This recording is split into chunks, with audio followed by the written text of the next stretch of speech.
would like us to come to order for this meeting of the Taxes Working Group. And we have distributed the document to the members. I don't know if how many we were able to get to print or whatever for the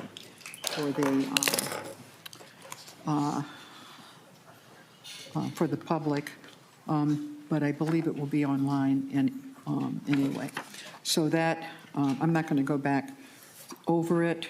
The document that came out is time-stamped 8/24 this morning and represents those sections, et cetera, that we adopted yesterday. Not at this moment planning on returning to that, and instead two things to begin with, two motions, one regarding the agreement, and then another with a request that I believe all 9 of us are going to join in with regard to approaching the leaders group. So the first motion, however, is to affirm that we are working under the agreement, which is yes. No, I don't have it. Yeah. It's pretty straightforward. The 3 things that are part of the document that are non-negotiable with the leaders are Senate Article 1, and referring to, because that's where the language is, the income, and that Senate Article 1 is income and corporate franchise, and it contains the language of the R&D credit refundability. And then Senate Article 3, removing electricity from the data centers exemption, and we list where that is. And then Section Senate Article 10, Section 34, and Representative Davids, Representative Gomez, in your bill that you presented, did you have that language as well? Did you account for that? Either one of you can answer if you don't mind. Yeah, either one. Representative Gomez. All 3 of these? They're the agreement. Right. Okay. So we included these provisions. Refundability was not the agreement. The leadership agreed on an R&D amount of $40 million per year. They did not prescribe to us how to get to the $40 million per year. I have profound policy concerns with making one of the most generous corporate tax credits refundable, which means that we would be, the R&D credit is, it is mostly used by the largest corporations in Minnesota. Fine, but a refundable credit means that we would be sending out checks where the credit exceeded the tax liability. Sure. And I think that refundable tax credits for corporations are bad policy. And so I would suggest there are 2 alternative methods to get to the $40 million. We of course, we have the $40 million from the leadership agreement on our spreadsheet, but the refundability was not part of the agreement, and so we're not there on design of the $40 million R&D credit. Thank you. I don't that's not my understanding, but I may be quite wrong, and maybe there is a better way of doing that. But what I'm going to make an inquiry about is what do the leaders think the R&D credit at 80 million over the whole 25 to 29, what is their understanding of what that means? And I'm willing to I'm not going to stop this meeting, but we're going to make that, I'm going to ask, and I'll call him in just a second, Representative, but I'm going to ask our Senate counsel, and I hope the House counsel would do the same, to inquire of our chief fiscal analysts and the fiscal analysts on behalf of the House to give us a clearer, based on the point that I think is actually legitimately raised, was the way in which the R&D credit is understood in terms of the leadership agreement. Does it provide for any other way to do that other than refundability? And Representative Gomez is saying, as I understand it, that yes, there is, that it's silent on that. But now we're going to inquire. But what do you have, Senator Representative? Thank you very much, Madam Chair. Of course, these are the three issues that will be in the bill, and I think there might be a few questions on the second one. But on Senate Article 1, income corporate franchise, and we're going to split for my friend Chair Gomez, but I'm supporting the governor's position and the Senate position, just so you know that. But I think, Representative Davids, I think the point is there flexibility in how you get to the 80 million, 80 million 25 to 29, and I didn't think there was, but I don't. I quite frankly, I don't know. So well, we can make that inquiry, and we should be able to get from the chief fiscal analyst from the House and the Senate their understanding of what and correcting it or clarifying it. We can still go ahead and adopt 50 million or $80 million, but not that language, because that language assumes the a 23.5% refundability part of that of spending on the credit. But go ahead. And thank you, Chair Rest. And certainly you're chairing. We can hear from both sides, nonpartisan. But sure. But I think on this one it might be a little quicker if we just get it up to leadership, saying, "What do you understand?" Okay. Because I do not like disagreeing with my co-chair, but I think we need to do the refundability and use the governor's language and your language, Chair Rest. But I want that clarified. Sure. How about I'm looking right at the Commissioner of Revenue. Would you mind making an inquiry to the people who made this decision, representing the leaders who signed the agreement, and give us direction? That would make it a whole lot easier. And I believe, and I agree that having just our fiscal analysts, they still would have to go to another step further before it got to the leaders. But Chair Marquardt could facilitate that, I think, really quickly.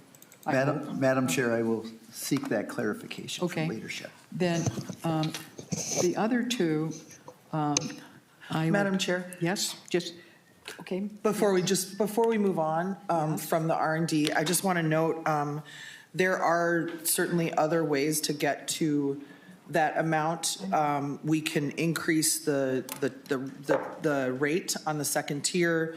There's a 10% rate on the first $2 million of research expenditures. And it's currently 4% when you go above 2 million. If we raise that to 5.2, we would get there. There's also an alternative simplified credit method of getting there. So, there's a number of paths. I just wanted to note that before we move on. Thank you, Madam Yeah, Chair. thank you, Representative Gomez. And those two alternatives have occurred in our bills in the past when we were even considering increasing or improving, or whatever word you want to use, the R&D credit. But we'll find out and then come back to that motion.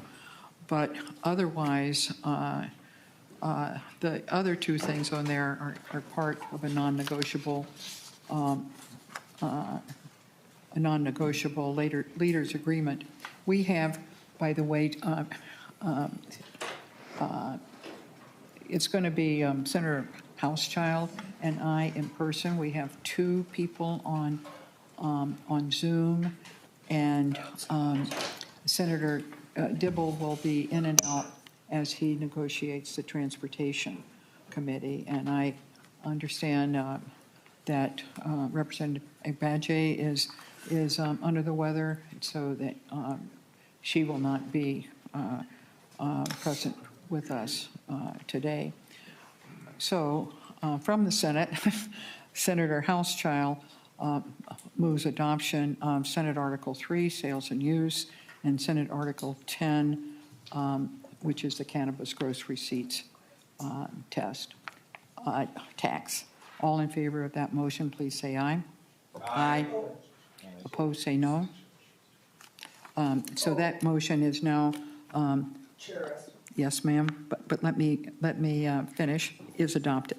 Yes, Representative Gomez. I just think that we referred just to the Senate article rather than saying the Senate article in the section. So for whatever it's worth, we might have just voted to adopt all those articles, which. No, it says section 34. Article 3 and 10. Article 3, section 2 is where electricity is moved, nothing else. Okay. Because, I got the understanding yesterday that the discussion around the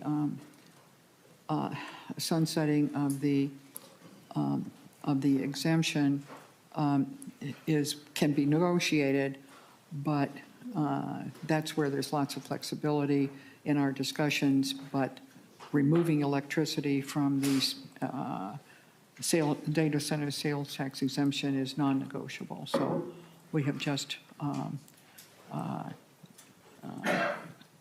adopted that. But since you, I think, brought that up, and we'll wait to hear on Senate Article 1, but was listening, and I'm not negotiating here, I'm just observing. The point that Representative Gomez made yesterday about the length of time in the language that we were looking at would have carried something to 20, well, anyway, up into the next century. Looking at that extension seems to be out of bounds, and that the date after which there's 40 years is much better set at 2042, not 2062, and that would be a position that we would hope. I'm not moving it, but that I think turns out to be much more reasonable, understanding that there will be some people that don't support it at all.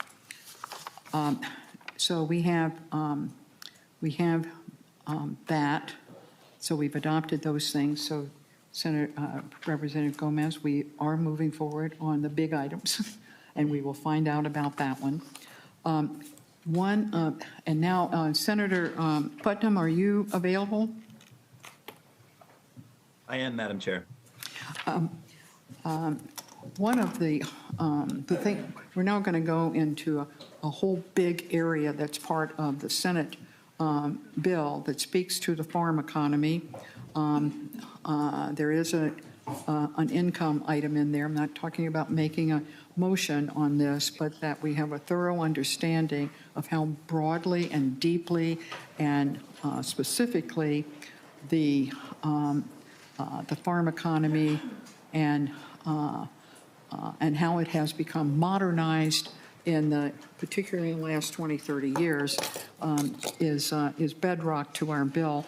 And since Senator Putnam is the author of a number of the provisions and also chairs the Ag Committee, I asked him if he would make just a presentation to make sure that those provisions are clear to our colleagues in the House, and if you have any questions about them, that we would take up. And then I believe he has a suggestion on how to move forward. Senator Putnam. Thank you very much, Madam Chair, and I appreciate the indulgence of the committee or the working group, whatever we are, for letting me talk to you from home. Madam Chair, members, the Senate position on agriculture is deeply driven by a commitment to equity, full state equity. In fact, that's a big part of what motivates the work of the Agriculture Committee and my own work in St. Paul. We have some really basic, sort of simple provisions, I think, and I understand our concern for expediency. So I'm going to be as efficient and quick as I possibly can, but super non-controversial. And I think the most and for others to maybe have an opportunity to think about them a little bit more among people who are more deeply invested in these concerns. And so some of them are things like, Senate Article 2, Section 8, which basically is sort of redefining a family, which reflects the modern family in agriculture. The first two provisions I want to discuss are about what counts as a modern family, not in terms of a sitcom, but in terms of Minnesota agriculture and in terms of the reality of Minnesota agriculture. And the Senate Article 2, Section 8, one of the immediate provisions it makes is it says a stepchild is actually part of your family. I don't see how that's controversial. It also talks about nieces and nephews and such, but for example, it says if you're farming in your family, your stepchild counts as part of your family. I know there was concern about bringing some of these provisions back to relative caucuses, but I can't see anyone to the tax bill because we acknowledge that a stepchild was part of someone. It has to do with family dynamics in particular. It has to do with the size of a family. And I live in St. Cloud. I got a lot of East African friends. And they sometimes have larger families, multi-generational families. And a lot of them are getting into agriculture. This provision simply changes the number of people in a family that counts as a family. Both of these provisions have negligible budget consequences. They're basically free, and they engage with the reality of the modern agricultural family. And again, I can't see any human, let alone a politician, take issue with some of these really basic provisions that are what makes a family, because they're real. And I think these provisions in being included in the tax bill acknowledge that the Minnesota Senate and House understand what's actually happening in real families throughout the state of Minnesota. I did want to also talk briefly about the market farming. Excuse me, Senator Putnam. Yeah. I'm sorry, Senator Putnam, just since we don't have a side-by-side, if you wouldn't mind, like naming what provisions you're talking about rather than talking about sections, because it's hard to go through the language, but they're all on our spreadsheet. So there's usually like a one-liner, and I think this is the family one, but if you could just refer to the provisions you're talking about by the name of them on the spreadsheet, I'd be able to follow Representative along Gomez, better. how about I don't know whether Senator Putnam has the spreadsheets in front of him, but certainly Mr. Munn does and can direct members' attention to the spreadsheet. And so Senator Putnam, did you hear that? And is that that satisfactory to you, just so they can see where it is on the spreadsheet? I think most, well, you can explain the undoing the cap and so forth, but Mr. Munn, would you direct our colleagues to the spreadsheet where, and what lines that reflect Senator Putnam's remarks are addressing? Yes. Madam Chair, conferees, I think you would want to be looking at lines 110 through 112. Thank you. Okay. Please continue, Senator Putnam, and your video freezes for kind of a couple of seconds every once in a while, so just be patient with us. Madam Chair, would it be better if I turned off my camera for the sake of the internet and for the rest of you who don't have to look at my face then? No, I think you're fine. Oh, shucks, thanks. Okay. Madam Chair, thank you for offering Mr. Mumm for help, and Chair Gomez, thank you for your question about being more precise about what we're talking about. And again, I would appreciate Mr. Mumm if he could step in on occasion and tell us what we're looking at more concretely, because you're right, Madam Chair, I don't have the spreadsheet in front of me. So, Mr. Mumm, for future reference, the two other provisions that I want to talk about are market farming and the beginning farmer tax credit. So if you could find those spots to get everyone on the same page, I'd much appreciate it. Mr. Munn? Madam Chair and members, the beginning farmer tax credit modifications are on lines 24 through 26. And the market farming floriculture provision, it's on multiple lines, but I see it on line 82. Thank you. Any questions or difficulties in finding that in our spreadsheet then? Seeing none, please continue, Senator Putnam. So, Madam Chair, to the market economy, market farming provisions in the bill, my understanding is there's three different parts. The first has to do with forestry. I'm going to punt on that one and let Senator Houschild take it if he'd like to. But the two other provisions have to do with acreage limits and what counts as a farm for the homestead agriculture credit. And the floriculture concern. And I'm grateful to the House, our members and friends from the House for including the floriculture provision. But the issue here is that without engaging the acre question, that's completely useless, and it doesn't actually do anything. See, the problem is that there are very few, if any, floriculture or flower farms in the state of Minnesota that are going to be greater than 10 acres. That's just not a real thing in the state. So we have to engage the acre question at the same time.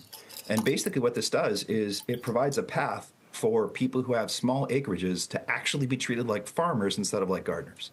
And if you're familiar with the agricultural ecology right now, those folks who have 5 or fewer acres, those are more often than not immigrants or what we call specialty crop producers who are growing vegetables and fruits from their home countries, or who are brand new farmers who are starting to get into the agriculture industry, or they are folks who are growing primarily for food shelves and the Farm to Food Shelf program. That's what these small farms are all about. And right now, we don't treat them as farmers. We treat them like gardeners. Regardless of the great work that they're doing and the businesses that they're running, we treat them like gardeners and not like farmers. So what this provision does is it provides a path so that people with smaller acreages and smaller farms can still be treated with the respect and the financial compensation of being a farmer. And I can explain this provision a little bit more if people are curious about it, but I do want to underscore this, that the floriculture provision without engaging the acres is meaningless. And the acres is really the most important part here because of the different things it can enable. So say you have 14 acres, but you only have 2 in production growing flowers, you're not treated like a business or like a farm. And the fiscal consequences of this, again, are negligible. The first 3 things I'm talking about don't cost a penny. And we actually even have have been working with the Association of Minnesota Counties and they're not concerned. They actually support this provision too. This is just another pretty basic, really simple thing that I think we could kind of take off our plate and do the right thing for, given the diversity of today's modern farm. The last issue is one that we brought up briefly yesterday, and that's the beginning farmer tax credit. Without truly engaging the characteristics of the beginning farmer tax credit, it's not going to do the good that it needs to do. Madam Chair, members, when this program rebooted 2 years ago, within 2 weeks, 2.5 weeks, the entire credit was expended, and 40% of the people who applied were put on a waiting list. That tells us two things. One, that there are people out there who want to grow wealth by owning land and owning property and doing work on farms. And there are people who want to go into agriculture, but who are unable to because of the high cost of implements, the high cost of land. Beginning farmer tax credit is universally good news, and it does some really great things. But the second thing that its popularity teaches us is we're not doing good enough. We're not doing enough. And removing the cap has a very modest fiscal consequence. We think around $2 million. It does cost something, so it's not nothing, but it's not a whole lot given the good that it does. The other part of the beginning farmer tax credit that's very important is it acknowledges the reality of today's modern farmer, which is the smallest farm is still an LLC. So what this second provision would do would enable farmers to form LLCs to get the beginning farmer tax credit through their LLC. This does not mean some sort of factory farming giant corporate situation. That's not in any sense what we're talking about. We're talking about small beginning farmers with limited land access. Who are already forming LLCs because everybody is.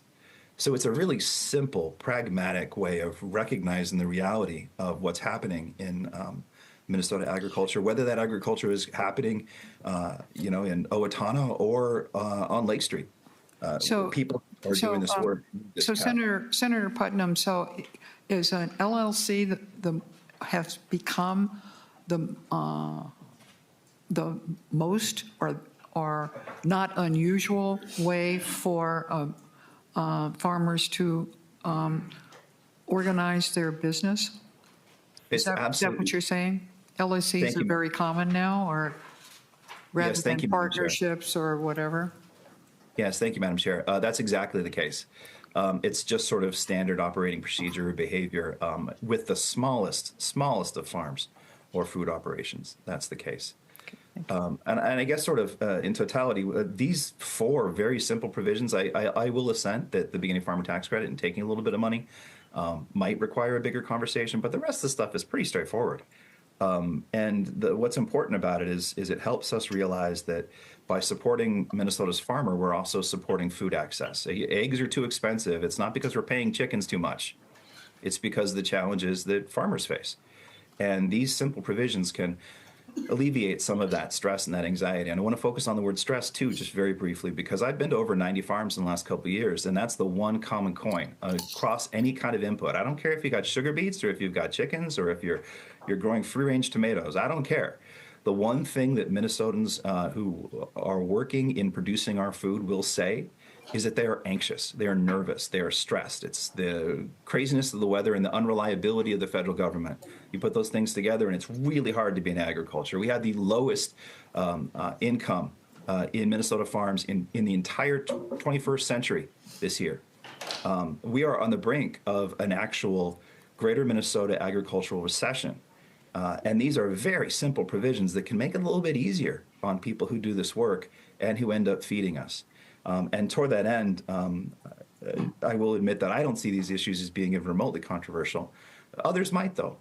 And so if it would expedite the process to help us work on these things, and maybe this is something we can work on as a model for some of the other provisions that are facing this working group, I think it would make sense for me and maybe a couple members of the House to sit down and talk about some of these ag issues and prepare some sort of recommendation to the committee. If that expedites the process and makes things go a little quicker, given our sort of temporal constraints, maybe that's a path forward. Madam Chair, I would leave with those two observations. One, these agricultural provisions are for the good of all Minnesotans, and they're not expensive, and they're reasonable, and they will do good. Perhaps that's the most important part. And secondly, in terms of protocol, maybe we do kind of like a subgroup to work on some of these different issues that we're facing as a committee as a whole. And if that's the case, I would volunteer to be part of a conversation about Greater Minnesota / agriculture. So, Madam Chair, that's my take on the big ag provisions. There are other issues in there, and perhaps Senator Weber would like to contribute his perspective on some of these other concerns. But those are the four that I think should be a top priority and should be readily adoptable by this committee. Senator Putnam, you referred to a provision that might be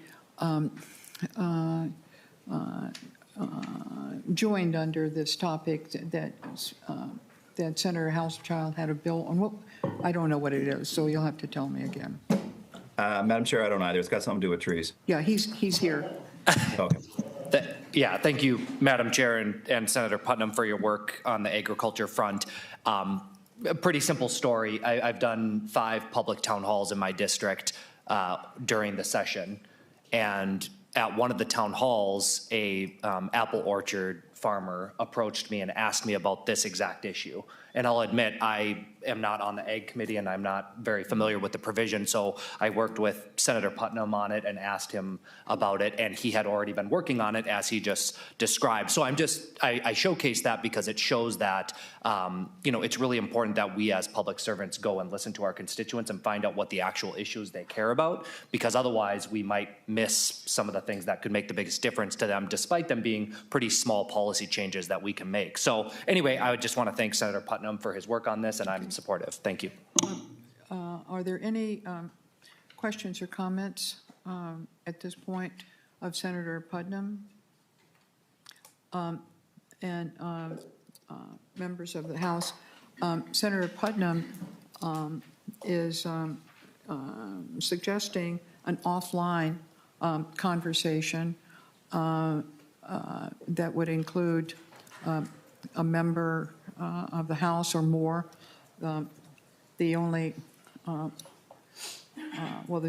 2 members of the working group certainly represent non-metro areas, but that if there could be a conversation that then they could bring the results of which sometime today, I don't think it needs to be a long conversation, but rather than making a motion that they could take some time during one of the recesses and see what makes sense, that they would come with a recommendation to the working group and include any provisions that you guys have, and see if we could lock down that that area. And I would encourage whoever would be doing that for your side and talking. Senator Putnam is available by Zoom. That Senate Counsel or House Research be available for that, so that the particulars are really clear and there are no ambiguities. And if that can be done quickly, it seems to me, as Senator Putnam pointed out, we could use that for a model for some of the other issues that, although maybe are not the big picture, they certainly, as Representative Davids indicated yesterday, they're really important to some groups of Minnesotans. And I wonder if that would be okay, Representative Davids, if maybe Representative Joy would have a conversation with Senator Putnam and see if they can come back with something. Would that be okay? All right. So we'll unless there's an objection, but let me finish, if you will. If they can do that, we can see whether something like that works in some other areas, and if it doesn't, it doesn't. But it's been a model used before in certain areas, and it's been very successful. Representative Gomez first, and then Representative Davids. Yeah, thank you, Madam Chair. So I guess I just would ask that our ag team be pulled in on this on That's the fine. DFL side, Yeah. because we talked these provisions over. We heard a number of them in our committee. There were some that I supported that Rep. Davids did not, and vice versa, which is why we don't have a position on them. And so, certainly there can be conversations. To me, I've kind of already had the conversations with the, on the House side with the guidance of our ag team, but, would just need their input on any, anything that happened. Personally, I kind of want to focus on maybe the sort of getting our spreadsheet figured out, advancing a deal, but these ag conversations just need to include the other parties, and to my thinking, we've already discussed them on our side, and that's what you see reflected in our offer. Well, the Senate doesn't, as you know, and our leader has said dozens of times, the position coming from the House is the House, and it is not a pre-negotiated position that of necessity would be adopted or agreed to by the Senate, and so that's why we're suggesting this. But certainly, if even the Ag Council or House Research is a more appropriate person, that would be fine too. And if you if you would reach out, or your staff reach out to a member of the Ag Committee, of DFL member of the Ag Committee, that would be great, and I think we have a full understanding. But I am not going to be dismissive of the impact that the farm economy has on the economy and the successful economy, and looking toward the future that agriculture has. And the provisions that are in the Senate bill are supported by I think all of the farm organizations across the political spectrum, and I think it is more than worthwhile to respect what's happening there, and to take a few minutes to be serious about how we can improve those things. So I hope that certainly maybe Representative Joy, but then any DFL member of the conference, not the conference committee, but of the Ag Committee would join in maybe a brief discussion among themselves, and come back with something that they would recommend both to the Senate and to the House. So we'll proceed on that and see what happens. We can look at the spreadsheets, but I can tell you, we vote on language. And was in our caucus last night, there are people who were reporting, well, we got the spreadsheet, we have no language to go with anything. And that's not true for how the tax committee works, either one. You have language that goes with your spreadsheet, and so do we. So just looking at the spreadsheet without looking at the language that accompanies is falling short. Falling short, I believe. But there are other areas, and I think I have talked to them, by the way, to the House and this is, I think it's important that we put this forward, the discussion about making an entreaty, if you will, to the leaders to allow the the tax working group to use the June accelerated provisions that are in the House bill, but are currently not allowed. They were in our original bill, but were taken out because they didn't meet the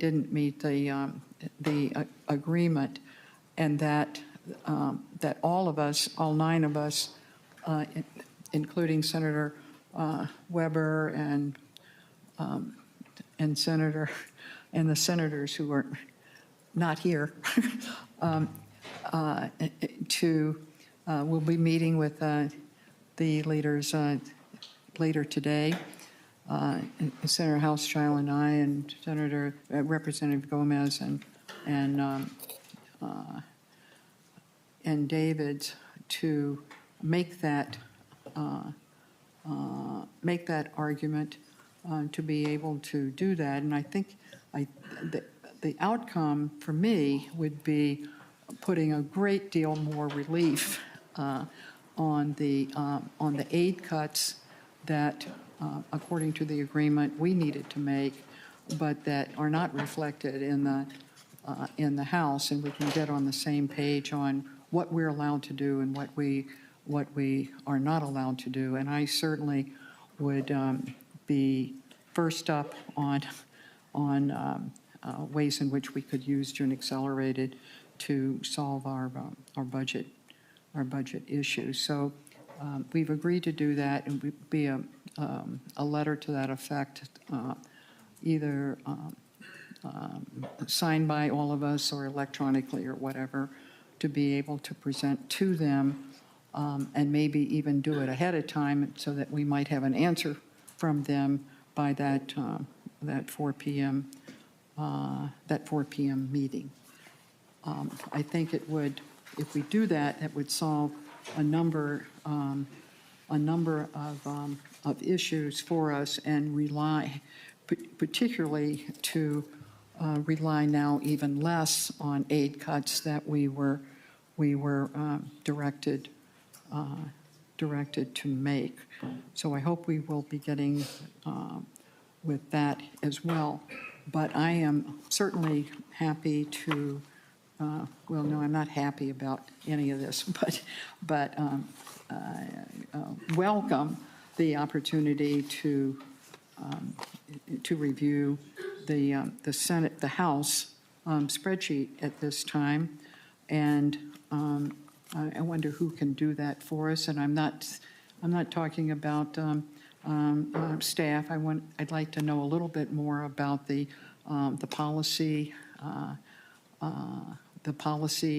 that is driving that for you guys, and we can certainly do it for us as well. But it's not a matter of just describing it, it's why this is a good thing to do. And we can go back and forth between nonpartisan and the 3 of you if you want to do that as you go through the spreadsheet, or you can pick out things.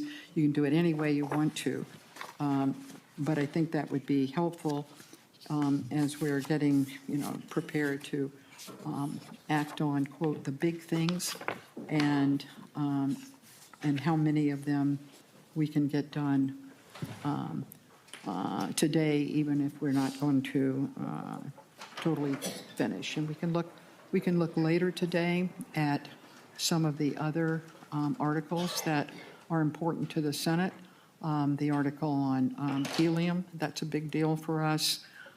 Tax increment financing, and the local sales reforms. And of course, we have in our bill a provision for repurposing the ballpark tax. That's a really big deal for our side, and we can spend some time on that. And those are huge items.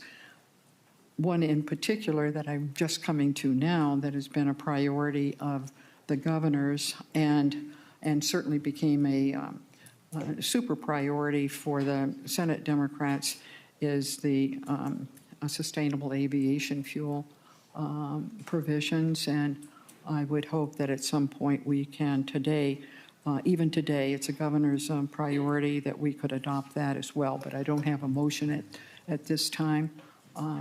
But I wonder then, Mr. Chairman, Madam Chair, if we could run through your spreadsheet, and if you could indicate, and it's hard, I know, but if you could indicate where in your language we can find a reference to what it is on your spreadsheet. So Representative David, who wants to do that? I'm sorry, Madam Chair, could you clarify what you're asking us to do, please? I'm asking you wanted to go right to spreadsheets, so I'm asking you to review now in more detail the items that are on your spreadsheet and to give us a bit more rationale for why they're there. For each item on our House spreadsheet? Well, for the ones that spend money or that have even that have a significant policy implications, we just want more. But on the things that we're going to be making big decisions about, more conversation. It's not intended to be confrontational. We just want. No, I'm not taking it as confrontational. I'm just trying to to. understand what you'd like us to do, Madam Chair. Okay, I'll say it again. I heard you. I'd like you to go through Sure. the spreadsheet and All right. talk about the items, and you can go back and forth between the nonpartisan staff explaining it and then your members giving the rationales for why it's in there. I mean, I could do that for our side, I guess. I mean, maybe we'll go Okay, back you and can go forth. back and forth. Sure. No Yeah, problem. let's get into it. So I'm looking at 2025 session House offer. It was 5/20/2025, 234. Is that, does everybody have that one? It's this kind Yes. of spreadsheet I think that we Yes. gave thanks yesterday or the day before. Thanks for the date stamp. Sure. Madam Chair, should I just go ahead? Go ahead. All right, so line 7 is a boost to the child tax credit. Obviously, I'm proud of our work together, Madam Chair, in 2023, and Commissioner was obviously a priority of the governor and of all of us to establish a nation-leading child tax credit. One of the features of child tax credits frequently is an acknowledgement of the increased kind of I'm sorry, cost. excuse me for just a minute. Yep. The spreadsheet I was given is missing the even numbered pages. I have 1, 3, and 5. I don't have page 2. So Okay. I wonder if we could get more copies made that where there's page 2. And I'll set this one aside.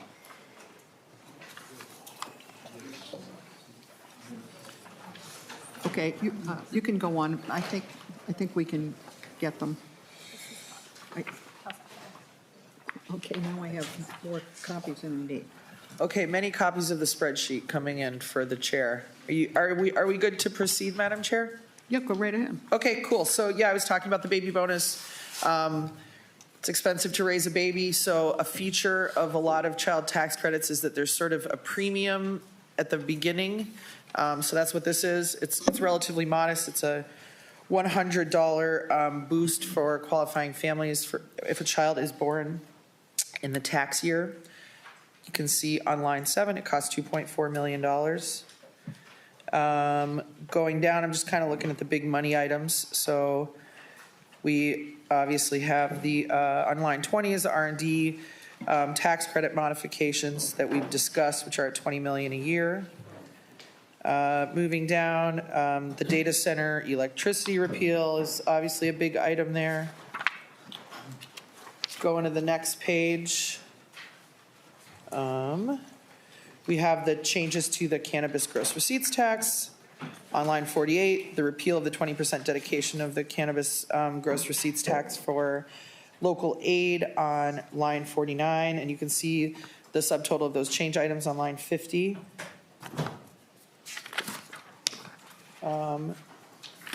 Moving to the next page, I mean, these are PTR interactions, I believe, so.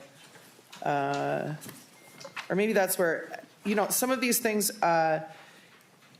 appear on multiple lines, but maybe we'll just talk about the Sustainable Forestry Incentive Aid payments, which are on line 12. This is maybe not the, I guess that shows the governor's position. Sorry, let me find our position on SFIA before we talk about that.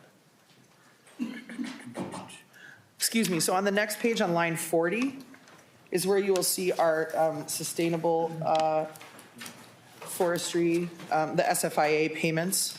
So what we do on this is SFIA payments go to landowners or people who own forested land that are, you know, engaging in certain conservation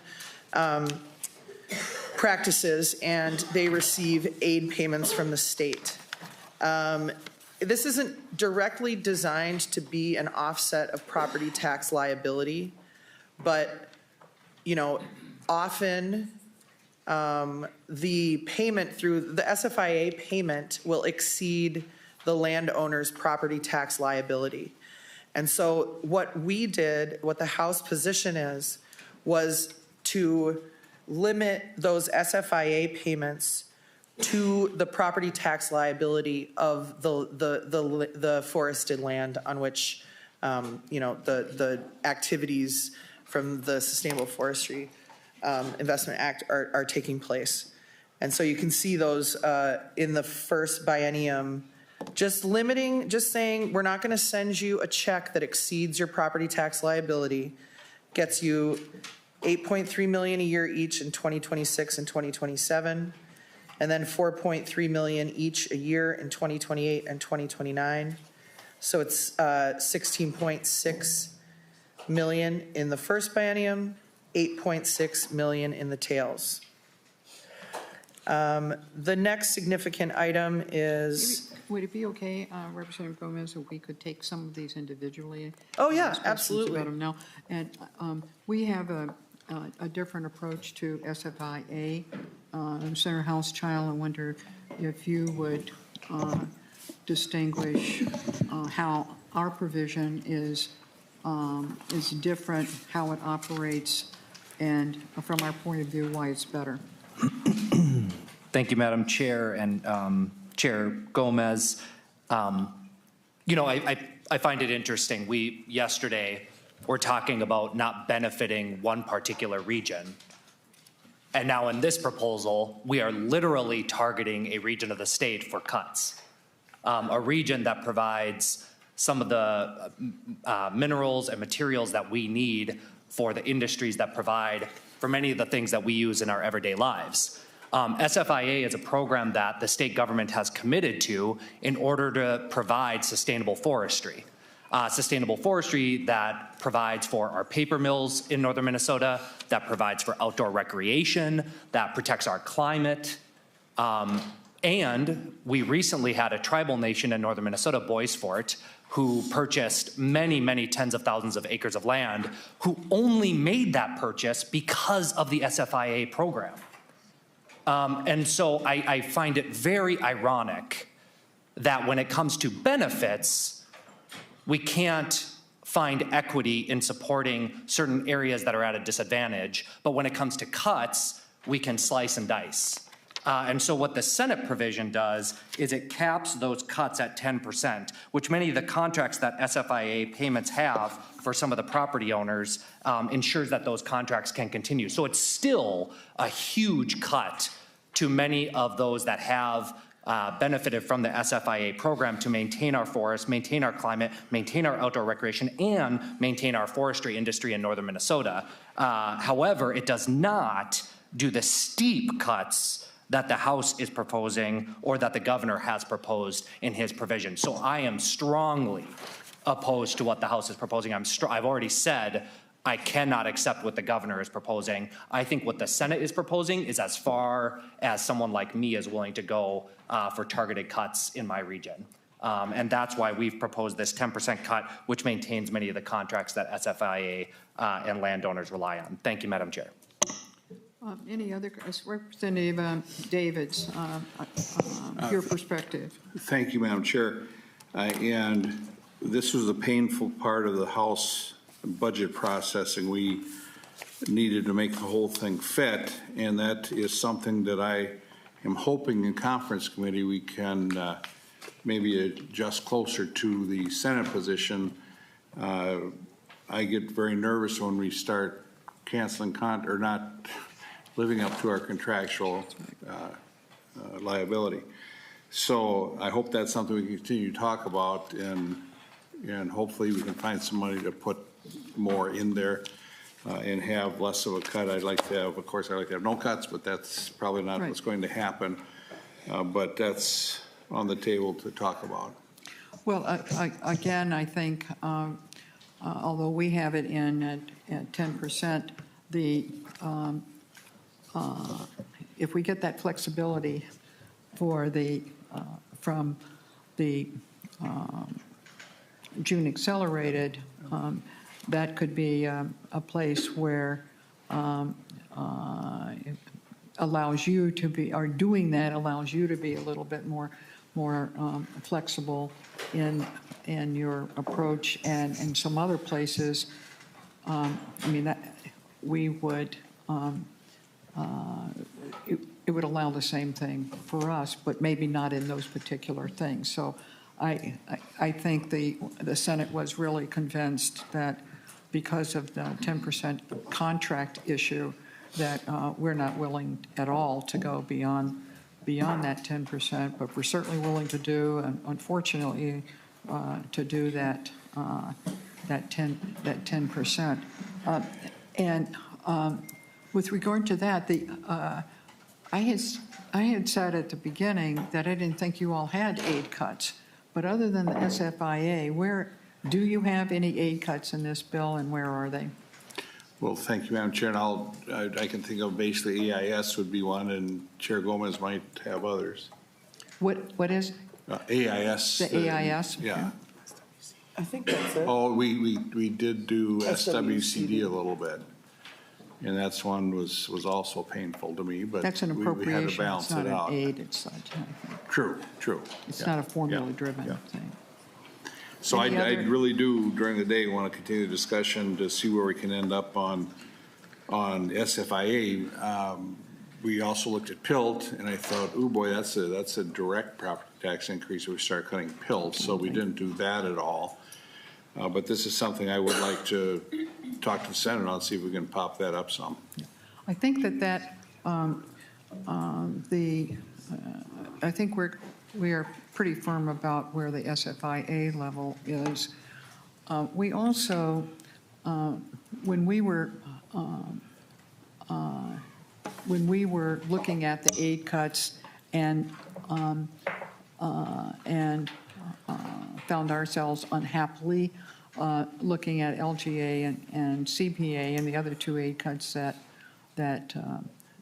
we have, that we had originally accepted the governor's provision of cutting the AIS in half from 10 million to 5 million, but sometimes it's one of those smaller things that get the biggest reaction from people, and heard over and over again about how important the inspectors and the people that are charged with through the DNR to deal with that in Minnesota's lakes and waters, and that a CPA cut there was leaving the AIS alone, and then the cut at CPA could be broader applied in all kinds of other programs, but this particular one should be left whole. And of course, people can disagree on that, and if counties are to be affected by cuts at the end, where is either the least painful way or area within their budgets? Is it better to do or and not to touch PIL, not to touch the aquatic invasive species aid? That's not really in my district, but it's a program that is very, quite frankly, very important to me ever since we initiated a number of years ago a number of programs trying to keep Minnesota's lakes and waters free of aquatic invasive species, knowing how damaging they're going to be on the Mississippi River, how damaging they're going to be when we get all kinds of carp into if they get into Lake Michigan, they're in Lake Superior. So so we took back and left the AIS alone and added that into our calculation for the CPA cut. But again, if we're able to manage some other things, we have the opportunity to reduce the CPA as well and the LGA cut as well. So thank you for that. Madam Chair? Representative Gomez. Thank you. So, we care a lot about aquatic invasive species on our side too. As Chair David said, that was an easy cut. In your bill, you cut $12.75 million from preventing homelessness aid to counties. You cut $12.75 million of affordable housing aid to counties. And so, the problems with aquatic invasive species are certainly important. But I think, when you're making hard decisions, we had to make a hard decision, and we chose to maintain the investments, the new investments in preventing homelessness among children. The local homeless prevention aid was passed in 2021, as I mentioned yesterday. It was kind of based on the Homework Starts with Home program, which is run through the Minnesota Housing Finance Agency. And so what it is it's rental assistance for families who have experienced homelessness or are on the verge of homelessness, and supportive services. And that's the mix that helps keep people housed.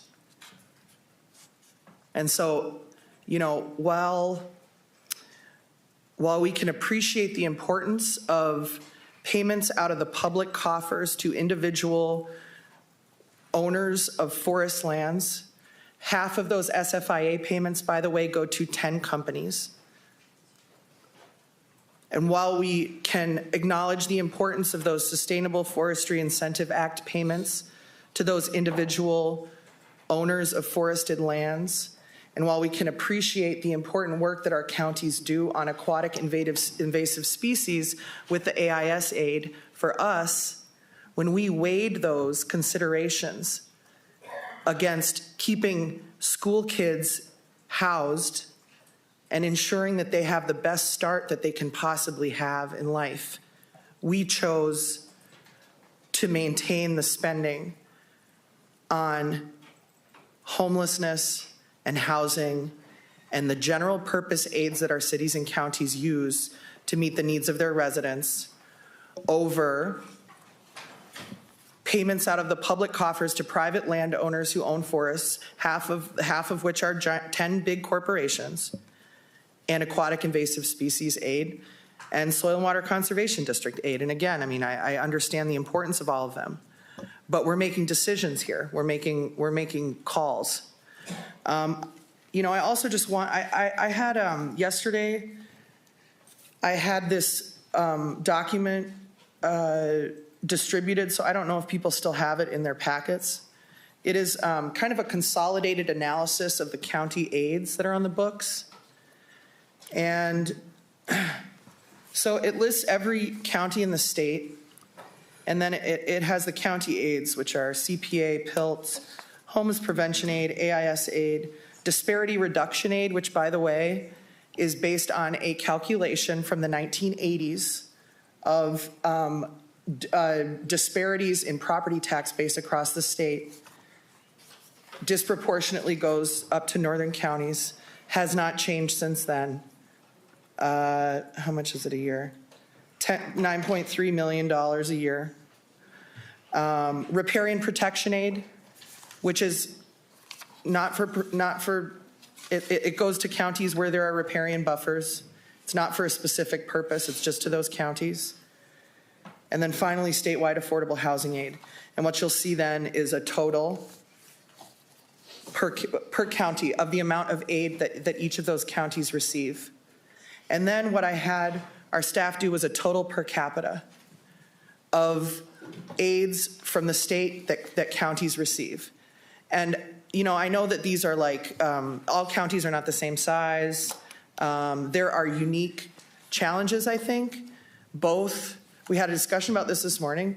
There's both like unique challenges with to local governments when you have a lot of land and very few people, and also unique challenges to local governments when you have a lot of people and not a lot of land.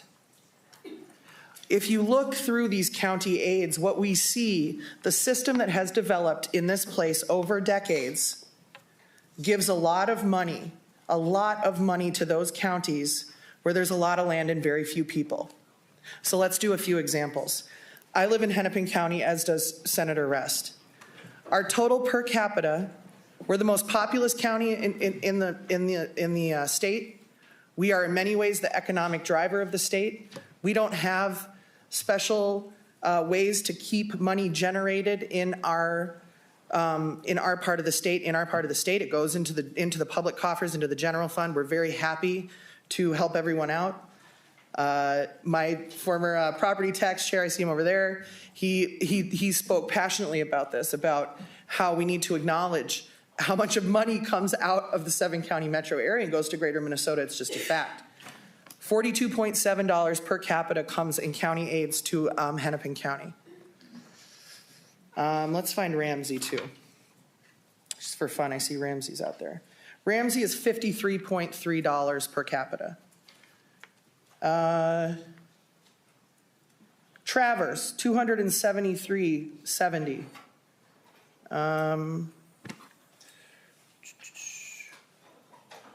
Cook, $273.20. Kuchiching, $561.20 per person when Hennepin gets 42. Lake of the Woods, $744.30. $700 more per capita, per individual. St. Louis, $148.40. So, and again, it's like there are some policy reasons that you might argue that this is an okay system. But I just want to say, I mean, in my time here, I authored the local homeless prevention aid, and in my 2023 bill, I brought in Representative Howard's statewide affordable housing aid. They're two of the only, there are these two consistent local aids that respond to modern problems, that respond to the moment. And it's not to diminish the importance of any of these things, really. Like all counties are trying to do good things. But we just have to acknowledge, right? Because you're right, Senator Hauschild, that if we can only agree, if we can't raise revenue, which, by the way, I was the House author of Chair Rest's social media tax, and we should be doing that. Just to be really clear, we shouldn't be doing any of these knick-knacky cuts of our local governments. We should be like taxing billionaires, taxing billion-dollar corporations, not asking our local governments to do more with less. But if this is what we have decided on, is local aids are the only way to go, the only cuts that we can do, that we can agree on, sorry, if your county gets $744.30 per capita, and we're cutting local aids, county aids, you're going to be disproportionately impacted.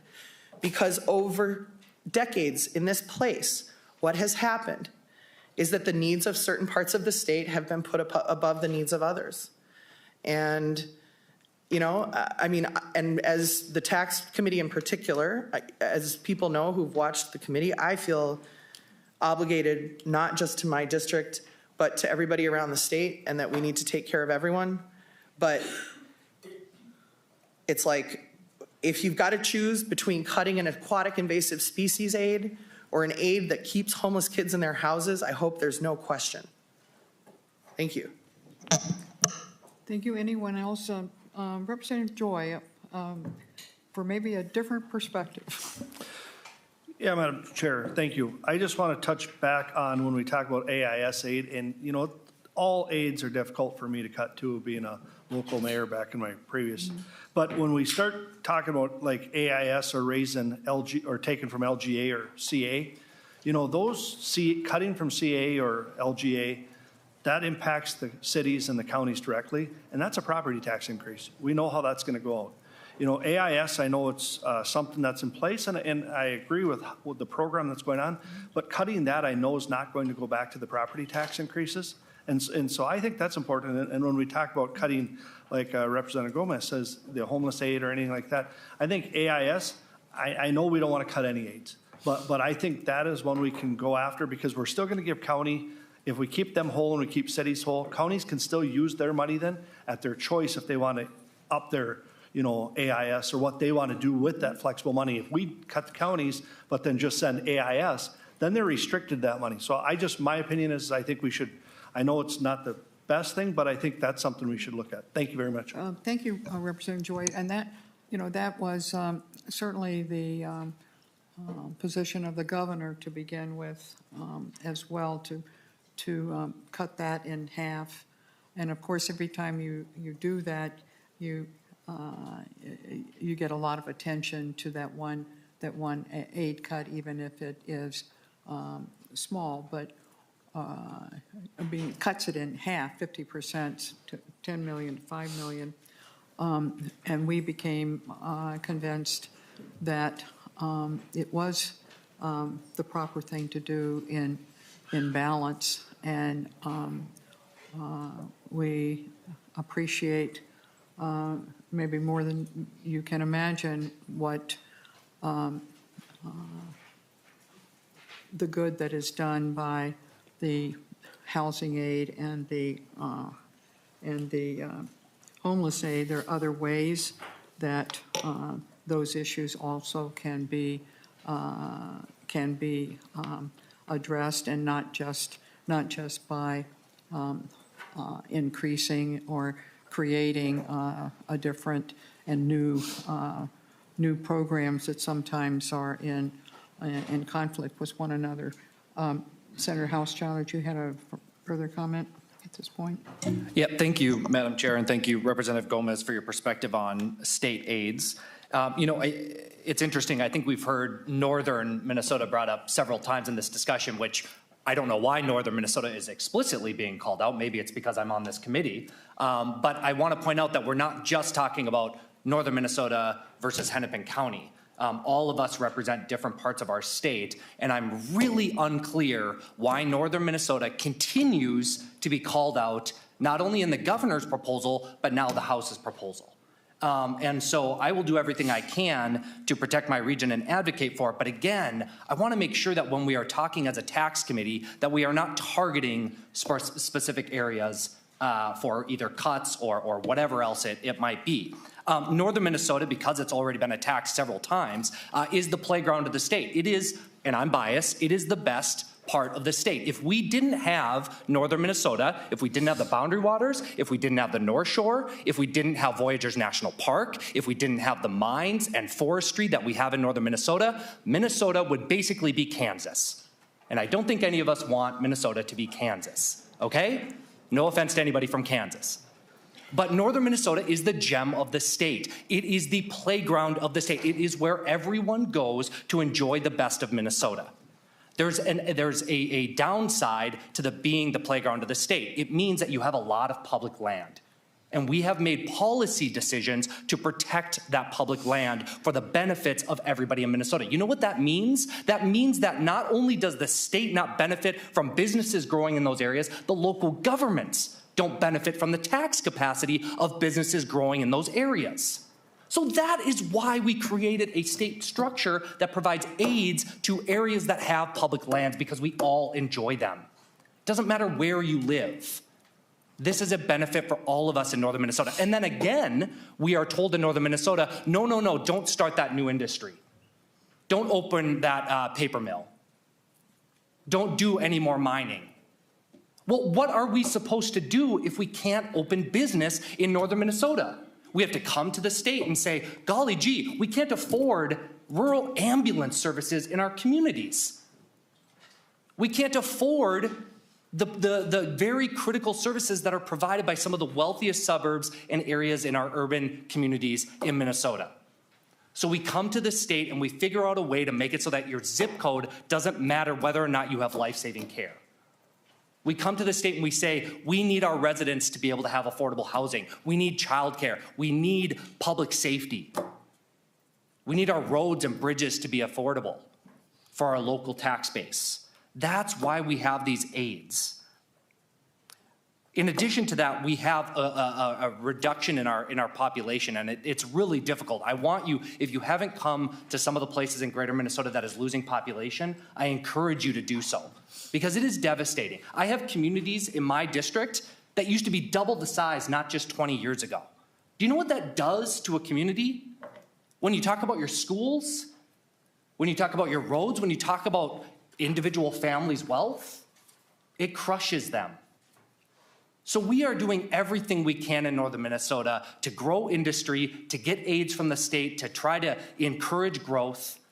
But it does take a statewide approach to say this area matters, everyone benefits from it, and we're going to make sure that we can support everyone in the state. I think it's really interesting. We hear a lot of talk about equity in this building. A lot of people talk about equity. Homeless aid, that's an equity issue, right? Paid family leave, that's an equity issue. I believe in all of those things because I believe in equity. But equity goes out the window when it's regional. Equity goes out the window when it's rural versus urban. That is baloney. Equity matters. It doesn't matter what kind. We should make sure that everybody, regardless of where they live, can have a quality of life that matters. So, Madam Chair, let's stop attacking one region of the state, and let's make sure that the structure that we have at the state level, make sure we're looking out for everybody. That's why we're fighting to protect many of the things that seemingly everybody wants to cut. Thank you. Just a moment, please.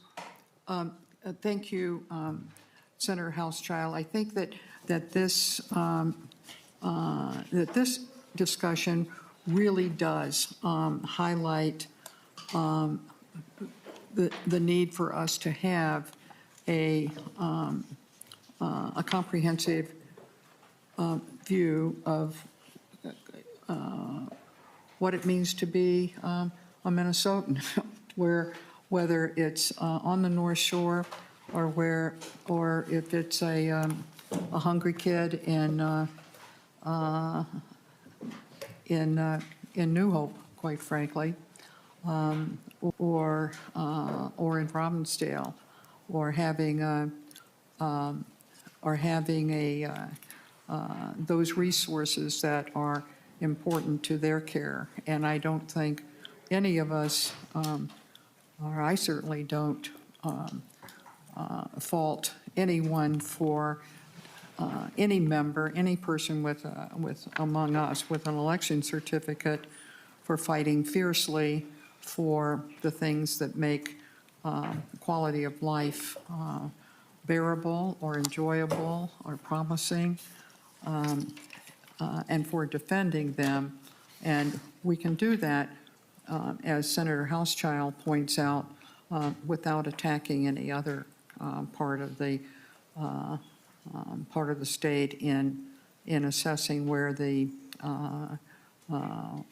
needs are, the best needs are. In some ways, we could take this whole budget and support E12 education, and it still wouldn't be enough. And so that's why throughout all of the budget areas that we're having such a hard time with dealing with, depending on who you talk to, a $5 million or a $6 billion deficit that came about for any number of reasons, that it is so difficult to get agreement because people feel so fiercely and legitimately about the interests of their constituents, and it's what brings us to having a conversation like this, and to I think it behooves us to not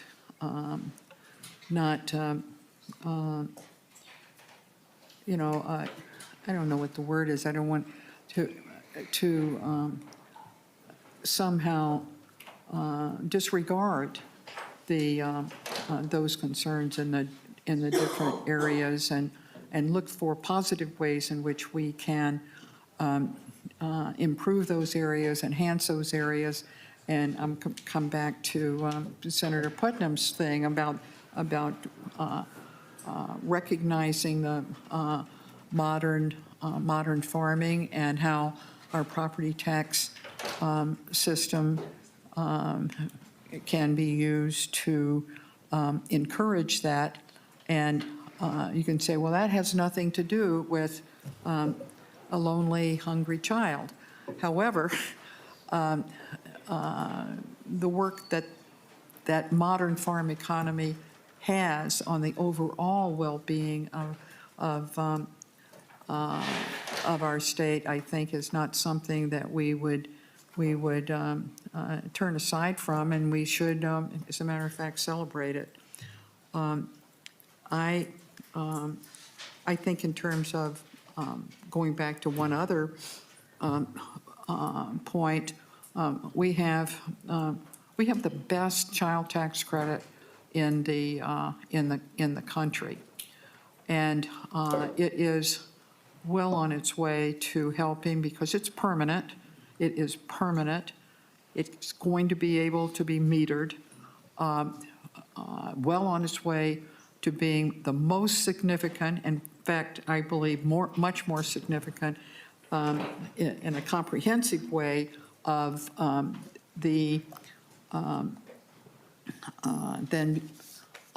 bringing people out of poverty than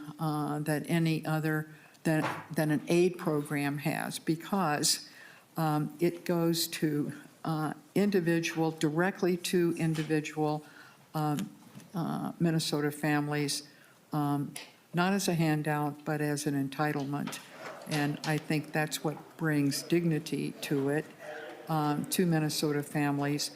And it seems to me that that credit that you're suggesting, quite frankly, might be better invested in the aids that the House has been defending, and it certainly wasn't a priority of the governor's either. And that program is doing extremely well in terms of the number of tax returns and the number of families that are being lifted up because of this opportunity to bring our families who are so impacted, no matter where they live, to give them a chance to escape and to build their family outside of poverty. Representative Davis, you had your hand up. Well, thank you very much, Madam Chair, and I just want to preface my remarks that I truly love northern Minnesota. It's beautiful. I love it. I'd like to get more mining going up there, more industry. I've supported that for years. But I must respectfully disagree with the comment Senator Hochschild made that up north is the best part of the state. Now, of course, for me, I go to Rochester, I'm going up north. So I would disagree with him, but I want to defend him just a bit here because apparently he's never been to Preston. And what I'd like to do is invite Senator Hochschild down to Preston and eat at my supper club. Do you know if you're in Ohio, you don't know what a supper club is? Do you know that? They don't know what a supper club is. If you're where? In Ohio. I talked to folks from Ohio. I said, well, you can come to my supper club. And they said, what does that mean? I said, well, you're not going to get a hot dish there. They didn't know what a hot dish was. But anyways, okay. So I think my area is the best part of the state. They all know what a dive bar is, however. What's that, Madam Chair? I said that they all know what a dive bar is. Oh, they better. Sorry. So, you know, we all love our parts of the state. I happen to think the Southeast is by far the best part of the state. And like I said, I have an open invitation to the senators on the conference meeting to come down to my supper club, and probably the best filet in the state, I would say, put mushrooms on it and so forth. But, you know, I think every state rep thinks their area of the state is the best. And again, like I said, I love northern Minnesota. Got a lot of connections up there. It's great. And I'm with the senator on we need to get some mining going. We need to get a lot of things going up there to support business, paper mills, whatever we can do. So as far as the total budget here, agreement here, I think we're close. I'm still hopeful that 4 hours, 23 minutes, and 47 seconds, we can do it. So thank you, Madam Chair, for my remarks. Thank you. Are there other questions about the House spreadsheet and the values that are reflected in what they have here, other than the AIS, I guess, and the attack on SFIA? They depend on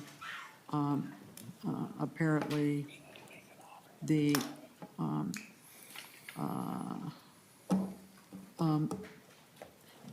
their use of the June accelerated again, and I think that's a really good reason to review this, because we can see we're not going to make, probably the Senate not going to make the same choices in that, but it does demonstrate how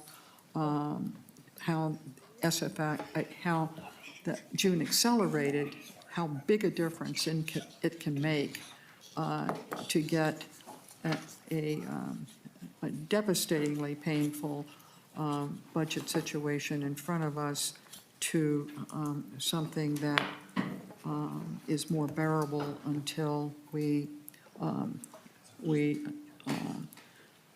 make other kinds of choices going forward, and dealing with the impact of the looks like extensive deficit that's going to be enacted at the federal level, and how that's going to affect the economy in every part of our state, and of course the poor who and the sick who are everywhere. So thank you for that, and I'd like to revisit, I don't have a motion exactly, but I'd like to revisit for a bit to the provisions that we adopted last night, and I think we are familiar with them, we don't have to, we can consider and come back, or we can deal with it. But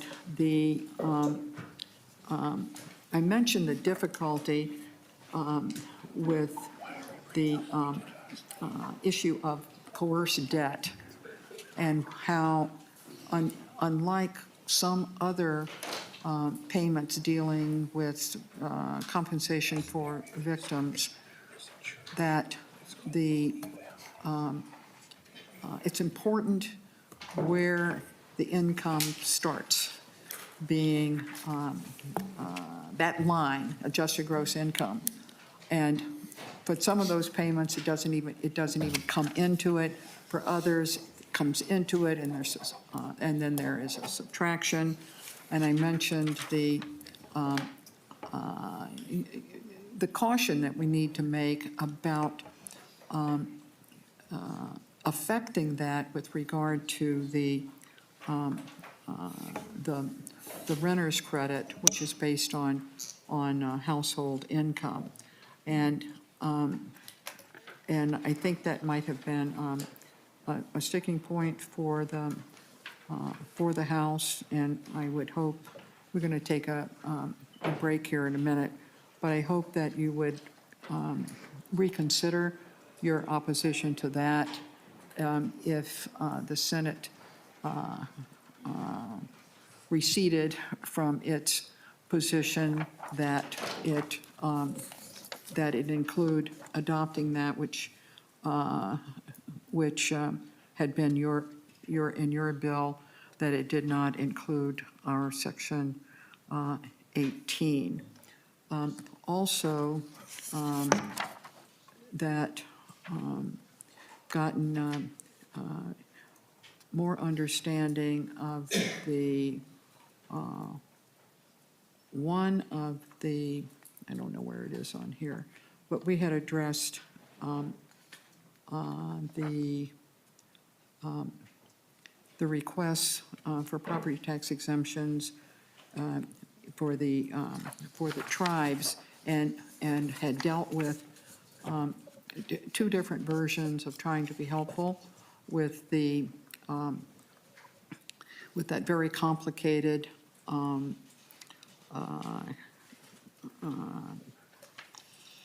provision, or the property is complicated, to make sure that in Minneapolis, that and it's Representative Benjay's district, I think she mentioned, about the difficulty of or some think is difficult, others don't, about including square footage, and for how the assessors go about making sure that only the part that truly should be tax exempt is tax exempt, and that be very, very, very clear.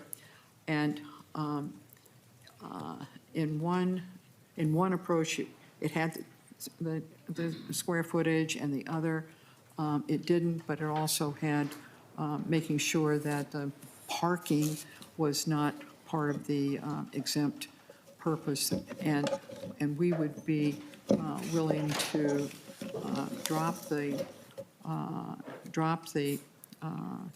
square footage issue and give in to the assessor of Minneapolis, but include in the description of that property of what is and what is not tax exempt, to insert the parking facility. So hope you will look that over, and if you have a response to it a bit later, that would be so we could get some of these minor things that are, as Representative David said, are really important to some groups, and the people that they affect, and move back on them. And also, hope you would reconsider the property tax aids for the LGA penalty forgiveness provisions that were not adopted, and also the LGA base for the city of Baldwin.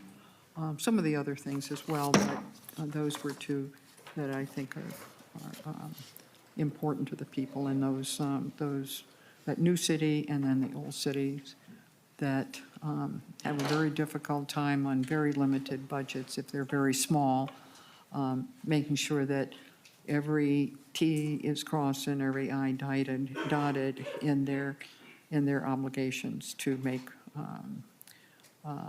reports to the state. So we're gonna take maybe 45 minutes now here. Hope to hear back from